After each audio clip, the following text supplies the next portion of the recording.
Does anybody know what it was? When was it recorded? It was July 1960. It was a #1 hit on the 25th of August 1960. And ironically, it displaced Cliff in the Shadows with Please Don't Tease. So Cliff himself was at #1 and the Shadows displaced him. Okay. This guitar was specially made for me by a local luthier by the name of Rob Hodgson.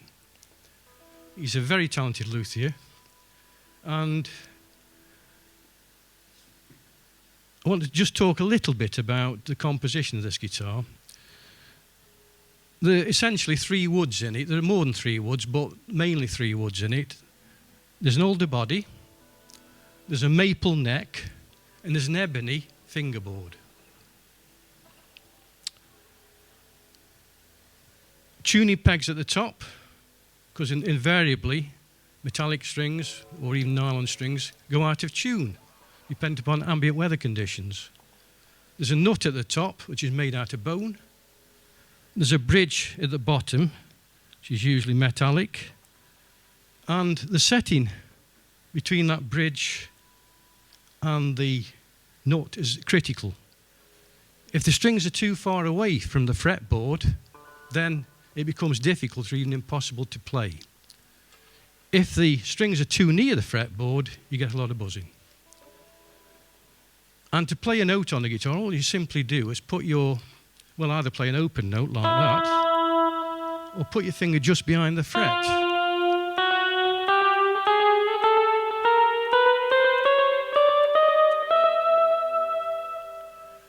If you go from open string to the 12th fret, you'll notice a similarity. And that note at the 12th fret is an octave higher than the note that's played on the open string. That applies to all the strings. It's said to be an octave higher. As well as playing single notes on the guitar, you can also play what are called double stops. So that's 2 notes together.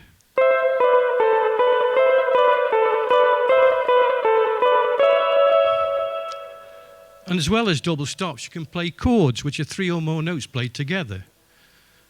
And I must stress it's different notes played together as well. So this is the E minor chord. Sounds very sad, melodramatic. If you increase the frequency of a note just by what's called a semitone, that's 1 fret, you'll then get a major chord. Sounds a lot happier, doesn't it? That's an E major, okay. Let's just give another example. A minor. Sad, melodramatic. Increase the note by literally 1 semitone. And you'll get a nice happy chord. If you want to introduce melodrama into a piece, a mystery, what you tend to use is what are called diminished chords. So as you can see, there are so many different techniques and methods of playing the guitar. You may have noticed that there's a little bar here, which I've been playing during Apache. And what this bar does is bend the note either downwards or upwards, so you can...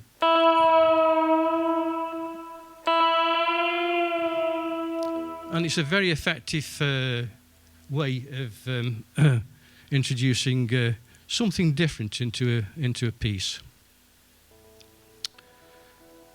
You'll notice that there are 3 knobs here. 2 of them are as tone controls, pickup controls, and one's a volume control. You'll also notice there's a selector switch there. You probably can't see, everybody probably can't see it, but take it from me. It's a selector switch with it's got 5 positions on it. And at the top position, which I've just used for Apache, you get a very bright sound. The bottom position, you get a more subdued mellow sound. Okay, so that's just a few basics on electric guitar. You'll notice it's got 3 pickups on it as well. These pickups are called single coil pickups because of the way the electromagnets are wound. They're called single coil pickups. And these are the things that send a signal to an amplifier. These pickups, okay, so these are single coil pickups which have got a characteristic sound of their own. So that's the Rob Hodgson guitar.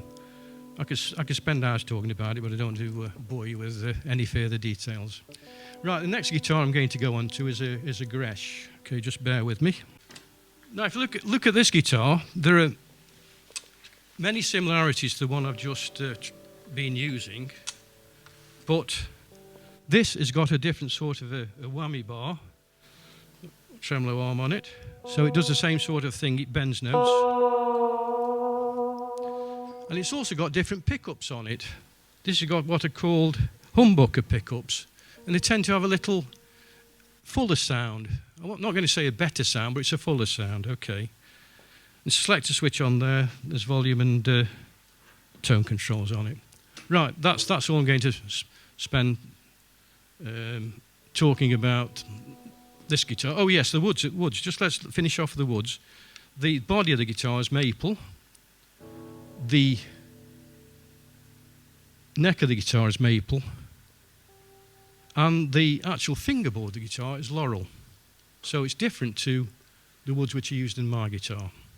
Sorry, my bespoke guitar. Okay, I'm going to play you a piece now.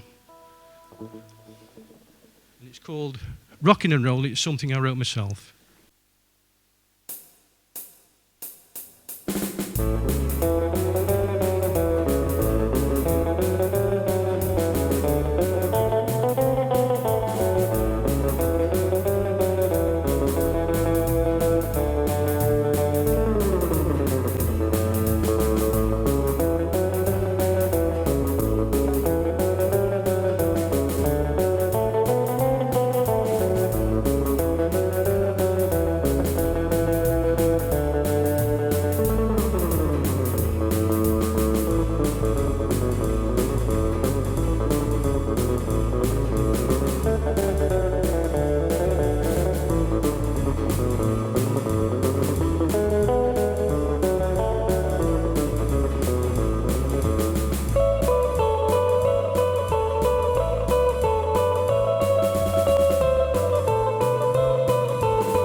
is a Gordon Giltrap electroacoustic guitar.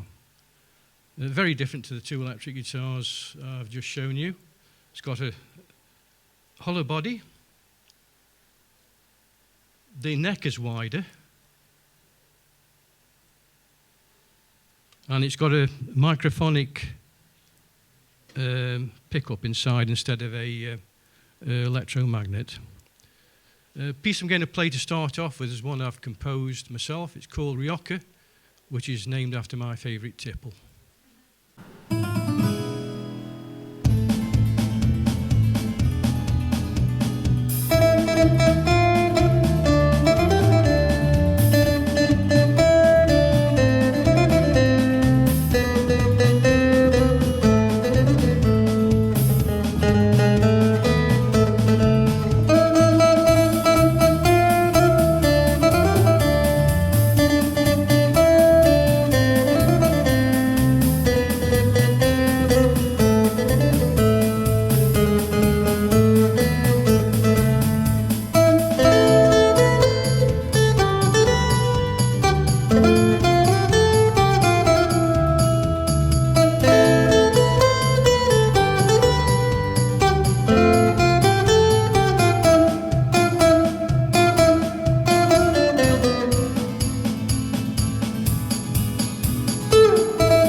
Electroacoustic guitars, as I said, the neck's wider than on a standard conventional electric guitar, with the result that fingerstyle classical players prefer them because they find it easy to play a number of notes together.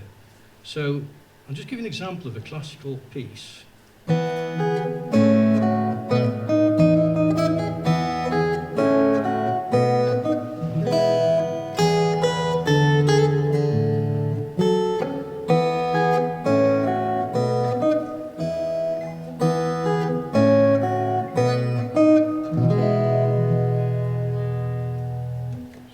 Extract from a piece called Woburn Abbey.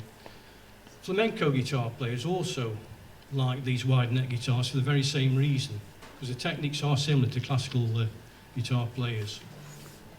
This is a piece of flamenco. You might recognise it. It's an excerpt from Malaguena.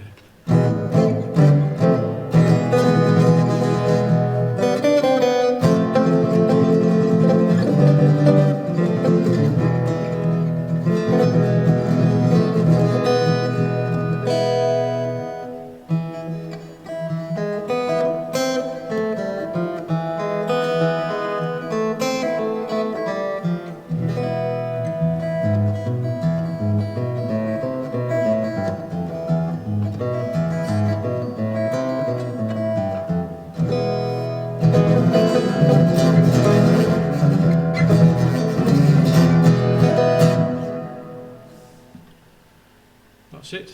Right, the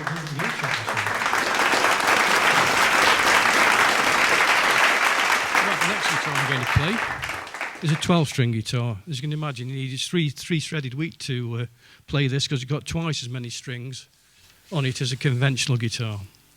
It's got a lovely jangly sound, a 12-string guitar. I'll give you an example.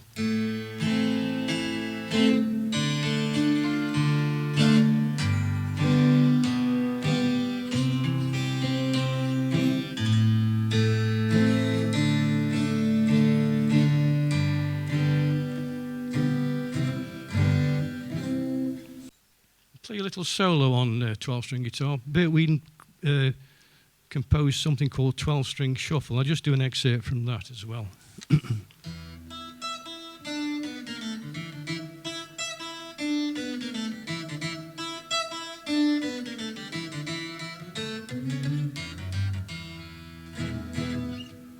So you can see it's got a very, very different sound to conventional six-string guitars. And, you know, the right sort of melody can sound very, very effective indeed. Right, we'll have a short break while we change amplifiers once again. Right, next guitar I'm going to show you is a bass guitar. It's a conventional bass guitar. It's got 4 strings on it, okay.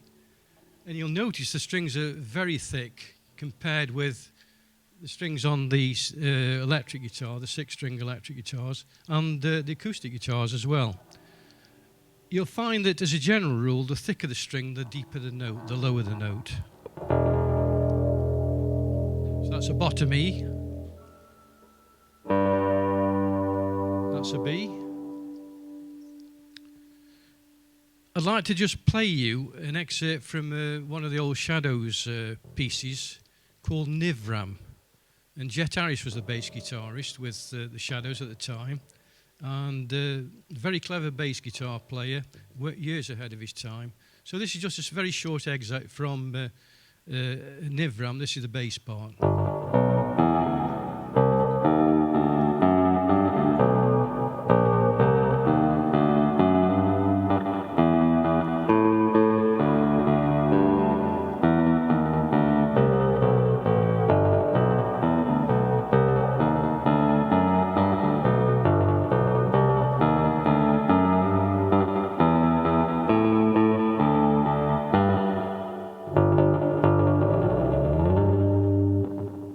That's it for the bass guitar.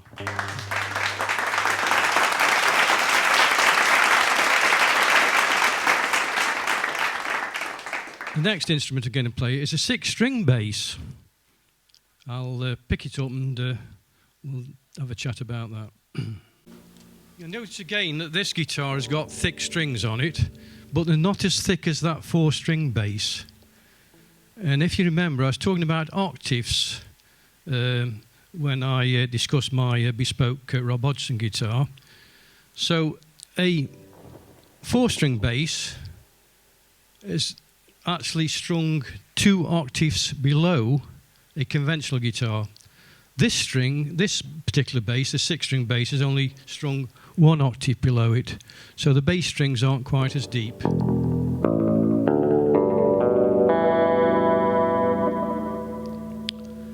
I'm going to play an old Jet Harris number. He actually played the melody on this on one of these 6-string basses. It's called Man From Nowhere.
that's all from me. Thanks for listening.